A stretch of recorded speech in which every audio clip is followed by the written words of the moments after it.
अंग फड़कने से कोई हानि लाभ नहीं होता है, चाहे दाहिना अंग फड़के चाहे बायां अंग फड़के। छूछा घड़ा भरा घड़ा देखने से कोई हानि लाभ नहीं होता है। कोई टोक दे कहाँ जाते हो, कोई नुकसान नहीं होगा। दिशाशूल नाम की कोई चीज नहीं है। कोई देवी देवता आकाश में नहीं तैरते हैं जो आपके ऊपर चढ़ बैठे या आपको कुछ दे दें। इन भ्रांतियों से रहित रहने की जरूरत है। मेरे कहने से आप रहित नहीं होंगे। जब सत्संग में लगेंगे और ऐसे ज्ञान के ग्रंथ पढ़ेंगे और ऐसे भक्तों और संतों की संगत करेंगे जो निर्भ्रांत हैं और उनसे चर्चा सुनेंगे, तब दूर होगा, धीरे धीरे दूर होगा। भ्रांतियों में आदमी काफी दुखी है। सामान्य नहीं, बड़े बड़े पढ़े लिखे लोग भटके हुए हैं। बहुत पुरानी घटना है, 40 वर्ष से पुरानी होगी। छत्तीसगढ़ में ही था। तो गांव में एक अफसर आए थे, विकास का क्रम चालू हो गया था। तो उन्होंने नया ट्रांजिस्टर मंगाया, तो उसमें से आवाज नहीं निकल रही थी। तो उन्होंने बैगा बुला करके उसको झड़वाया। सोचो, पढ़ा लिखा आदमी, अफसर, ग्रेजुएट था, और बैगा बुला करके अपना ट्रांजिस्टर झड़वाया। ट्रांजिस्टर झड़वाने से वो आवाज करेगा? पढ़े और अनपढ़ में फर्क ज्यादा नहीं है। जहां समझ है वहां ठीक है, जहां समझ नहीं वहां ठीक नहीं। अंगूठियां लोग पहनते हैं, कुछ अंगूठियां तो शौक से पहनते हैं या विवाह शादी में पहन लिए थोड़े दिन के लिए। ज्यादातर अंगूठियां सिद्धि के लिए पहनी जाती है। ये अंगूठी से ये लाभ, ये अंगूठी से ये लाभ, ये अंगूठी से ये ग्रह दशा दूर होगी, और सब छूट है। अंगूठी पहनने से आपकी उंगलियां खराब होती हैं। ठंडी में उंगली ठंडाती है, गर्मी में गर्माती है, और वहां की उंगली की स्थिति अच्छी नहीं रह जाती। प्रकृति ने उंगलियों को सुंदर बनाया है, उसको वैसे रहने दो, उसमें अंगूठी डाल के खराब न करो। और कोई सिद्धि उसमें मिलने वाली नहीं। लेकिन अंगूठियों की दशा देखी जाए तो 95% अंगूठियां शिक्षित लोग पहनते हैं, पूंजीपति, नेता, पढ़े लिखे लोग। नेता तो ऐसे भी हैं कि जिनकी उंगलियां घट जाती हैं और अंगूठियां बढ़ जाती हैं। एक एक उंगली में 2-2, 3-3 अंगूठियां। तो शिक्षित अशिक्षित सब में भ्रांतियां। जड़ चेतन का निर्णय पारक सिद्धांत देता है। जड़ चेतन का निर्णय ठीक से समझ लेने पर सारी भ्रांतियां उड़ जाती हैं। पानी कैसे बरसता है? सहज कहते इंद्र बरसाता है, भगवान बरसाता है। इंद्र बरसाने की जो बात है वो वैदिक है। इंद्र प्राकृतिक शक्ति है, और प्राकृतिक शक्ति से पानी बरसता है। इंद्र नाम एक व्यक्ति जैसा हो गया है। इंद्र कोई व्यक्ति नहीं था। वैसे पीछे से इंद्र के 3 अर्थ किए जाने लगे, आदिदैविक, आदिभौतिक और आध्यात्मिक। आदिदैविक अर्थ में प्रकृति की शक्ति इंद्र है, और आदिभौतिक क्षेत्र में एक बलवान राजा है, और आध्यात्मिक क्षेत्र में जीव है। जीव इंद्र है क्योंकि वो इंद्रियों का प्रेरक है। लेकिन जो इंद्र पानी बरसाता है वो प्राकृतिक शक्ति है, वो अचेतन है, कोई चेतन नहीं है। सच कहते लोग, पानी नहीं बरस रहा, भगवान पता नहीं क्यों ना खुश है। भगवान क्यों ना खुश हो गए? और पानी जब ज्यादा बरसता है तब भी नुकसान हो जाता है। सोयाबीन की फसल इस वर्ष बहुत नष्ट हो गई क्योंकि पानी उसी समय बरस दिया। तो भगवान को कोई ईर्ष्या थी सोयाबीन वालों के लिए? छत्तीसगढ़ में भी कुछ फसलें नष्ट हुई हैं। तो पानी जिससे बरसता है वो प्राकृतिक कारण है, वो कोई चेतन नहीं बरसाता, कोई जानबूझ के बरसाने वाला नहीं है। प्रकृति का संयोग हुआ पानी बरसा, नहीं संयोग हुआ नहीं बरसा। भूचाल कैसे आती है?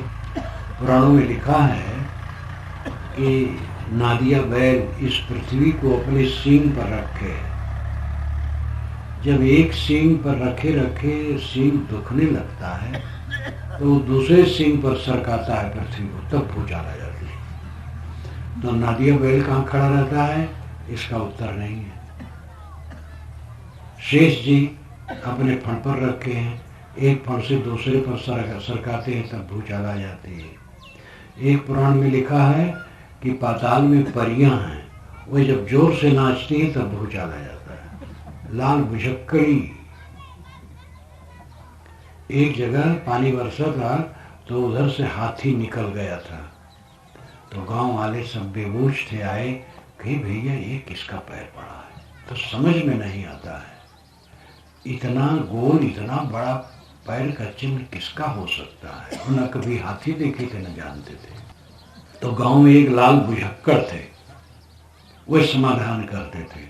तो आए, लाल भुजक्कड़ को बुलाओ, वे जानेंगे। तो उन्होंने कहा, लाल भुजक्कड़ बूझ गए और न बूझे कोई, पैर में जाता बांध के चूहा कूदा हुए। कोई चूहा अपने पैर में जाता बांध के कूदा है, तब ये चिन्ह पड़ा। बहुत ऐसी बातें पुराणों में है जो लाल भुजक्कड़ी है। तो धर्म के क्षेत्र में भी चमत्कार की बातें, अंधविश्वास की बातें बहुत भरी हुई हैं। महात्मा जो चाहे सो कर दे। महात्मा का आश्रम बन रहा था तो 20 फीट की लकड़ी चाहिए थी, तो 19 फीट की लकड़ी आ गई। तो महात्मा ने उसको देखा तो 20 फीट की हो गई। ये कभी नहीं हो सकता, चाहे कितने महात्मा देखें, लकड़ी नहीं बढ़ेगी। 1000 ईश्वर मिलकर के भी लकड़ी बढ़ा नहीं सकते। आप कहेंगे ईश्वर तो जो चाहे सो कर दे, ये कहावत पर है। जो है सो है। 1000 ईश्वर 1000 महात्मा धान को गेहूं नहीं बना सकते। गेहूं गेहूं है, धान धान है। लेकिन ये बात धर्म के मंच से नहीं कही जाती है, महिमा गाई जाती है, झूठी झूठी महिमा। अब आदमियों में गलत संदेश फैलता है, अब अंधविश्वासी होते हैं। गांव से लेके शहर तक अंधविश्वास में डूबा है। बल्कि शिक्षितों का एक बड़ा तबका और डूबा है। आप जानते हैं, काले मुंह के बानर बुद्धिमान नहीं होते, लाल मुंह के बानर बुद्धिमान होते हैं। इसीलिए कलंदर लाल मुंह के बांदर को फंसाता है और उसको सिखाता है, वो नाचता है। काले मुंह को बांदर पकड़े और सिखाओ तो सीखेगा, वो नाचेगा नहीं, बुद्धि उसकी नहीं उतनी। लाल मुंह के बानर सीखते और नाचते हैं क्योंकि वो बुद्धिमान होते हैं। शिक्षितों में लाल मुंह के बांदर हैं लोग, उनको गुरघंटाल लोग फंसा के नचाते हैं। IAS अफसर, DIG, IG, commissioner, collector, professor, जज, वकील, घोर अंधविश्वास में फंसे लोग हैं। सब नहीं, लेकिन अधिकतम फंसे हैं। गांव वालों पर वो अपना प्रभुत्व डाल करके क्या पाएंगे? गांव वाले पूजा चढ़ाएंगे 10, 20, 100, 50, कोई 10, 5 हजार चढ़ा दिया, बिरला बिरला कोई गोटी वोटी भले चढ़ा दे। ये जो बड़े बड़े धनी हैं, पूंजीपति हैं, नेता हैं और अफसर हैं, वे लाखों में चढ़ाना जानते हैं, क्योंकि उनको लाभ भी ज्यादा लेना है। अब वो इस पद पर हैं और 2 ही महीने में वो कलेक्टर हो जाए तो बाबा कहेंगे 2 लाख रुपए चढ़ा दो, हो जाओगे, और चाहे 10 लाख चढ़ा दे उससे कुछ नहीं होगा। तो लाल मुंह के वानरों को फंसाया जाता है, ऐसे गुरघंटाल लोग ये शिक्षितों को फंसाते हैं, धनियों को फंसाते हैं, और अंधविश्वास में समाज डूबा सड़ रहा है। कबीर साहब इसके खरे वक्ता हैं। बीच बीच में अन्य संतों ने भी आंशिक रूप में कहा, सर्वांश नहीं।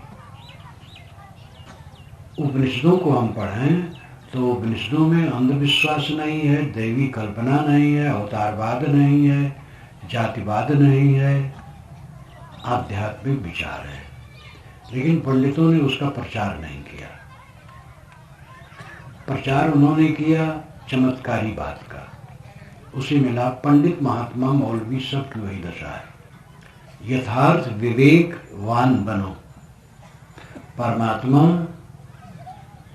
कहीं मिलता है, उसके दर्शन होते हैं, चारों वेदों में कहीं नहीं है, 6 शास्त्रों में नहीं है, समस्त प्रामाणिक उपनिषदों में नहीं है, ये महाकाव्यों और पुराणों में लिखा गया है। बौद्धों और जैनों का प्रभाव बढ़ा, अब समाज उसमें ज्यादा जाने लगा।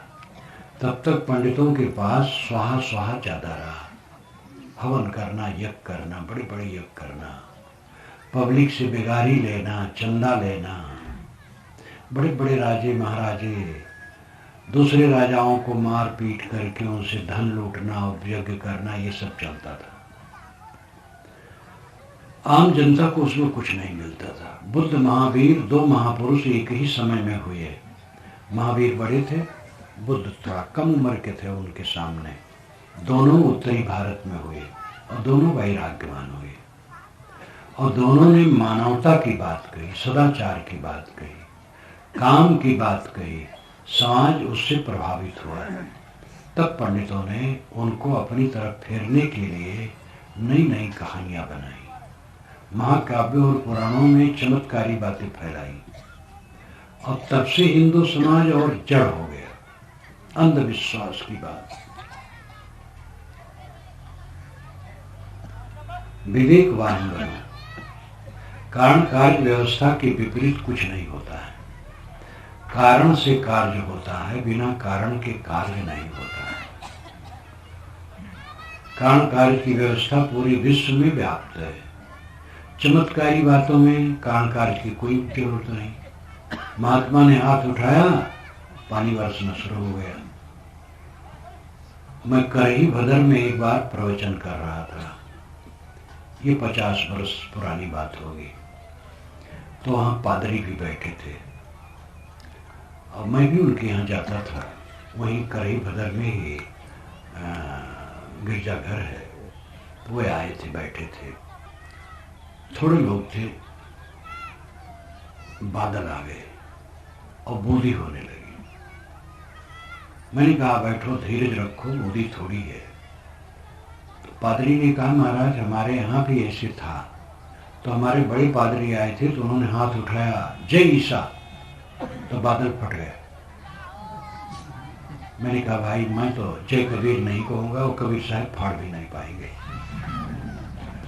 ईसा भी नहीं फाड़ पाए थे, लेकिन अब महिमा, झूठी महिमा कहना। ज्यादा बूंदी होने लगी तो हम लोग सब बरामदे में चले गए, कुछ लोग बाहर चले गए, कुछ लोग बैठे।